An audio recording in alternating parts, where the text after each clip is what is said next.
రాత్రి 10 గంటలకు వచ్చి రూమ్ అడుగుతున్నారే, అప్పుడే మీరేంటో అర్థమైంది. సారీ, ఇక్కడ ఫ్యామిలీస్కే రూమ్స్ ఇస్తాం. మీలా ఊరు నుంచి పారిపోయి వచ్చిన వాళ్ళకి రూమ్స్ ఇవ్వం. అంత మాట అనకండి, కొంచెం హెల్ప్ చేయండి. కుదరదు. నా టైం వేస్ట్ చేయకండి. వేరే లాడ్జ్ చూసుకోండి. వెళ్ళండి.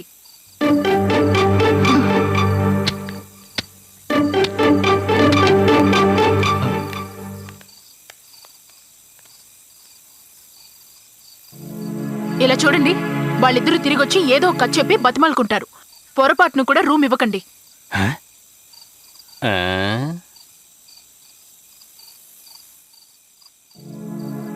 ఏంటి అమ్మాయి జాలి దయ లేకుండా మాట్లాడుతోంది?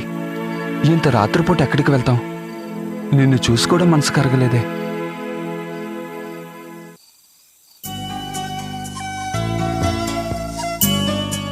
ఎక్కడి నుంచి వస్తున్నారు? మా సొంత ఊరు కాకినాడండి. గత 5 ఏళ్ళుగా మేము సిన్సియర్గా లవ్ చేసుకుంటున్నాం. మా పెళ్ళికి పెద్దలు ఒప్పుకోలేదు, అందుకే ఇలా పారిపోయి వచ్చేసాం. రేపు పొద్దున్న రిజిస్టర్ ఆఫీస్లో మేమిద్దరం పెళ్లి చేసుకోబోతున్నాం. నాకు పర్వాలేదు సార్, నేను ప్లాట్ఫామ్ మీదనే పడుకుంటాను. కానీ తను అలా కాదు, ఎంతో సంపన్నమైన కుటుంబం. నాతో పాటు తను కూడా ప్లాట్ఫామ్ మీద ఉంచలేనుగా. కనీసం రిసెప్షన్ దగ్గరైనా కాస్త ప్లేస్ ఇవ్వండి సార్. తెల్లారే వరకు ఉండి తర్వాత వెళ్ళిపోతాం. సరే, లోపలికి రండి.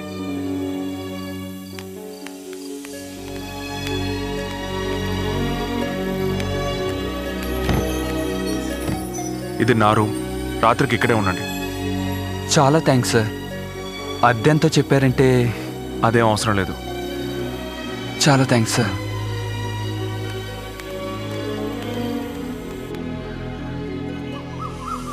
మీ మెయిల్ని మర్చిపోలేమండి.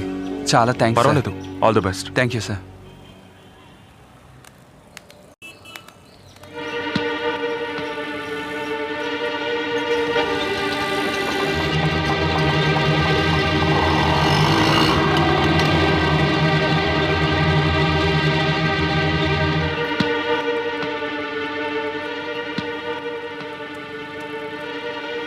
రాత్రి నేను అంత ఇదిగా చెప్పినా వాళ్ళకి మీరు రూమ్ ఇచ్చారంటే మీకు ఎంత పొగరుండాలి?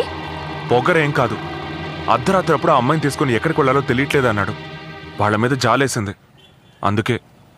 ఓహో, వాళ్ళిద్దరూ లవర్స్ అని మీకెలా తెలుసు? తెలుసు.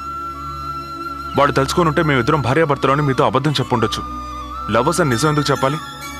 అది మాత్రమే కాదు, వాళ్ళు నన్ను రూమ్ అడగలేదు. రిసెప్షన్లో ఒక మూలైన చోటు ఇవ్వండి అని అడిగారు. తప్పు చేసే వాళ్ళు ఎవరు రిసెప్షన్లో ఉంటామని చెప్పరు.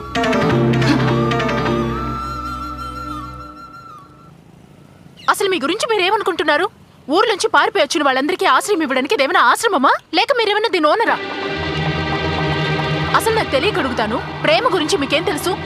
ఎందుకు తెలీదు? నాకు ప్రేమ గురించి తెలుసు.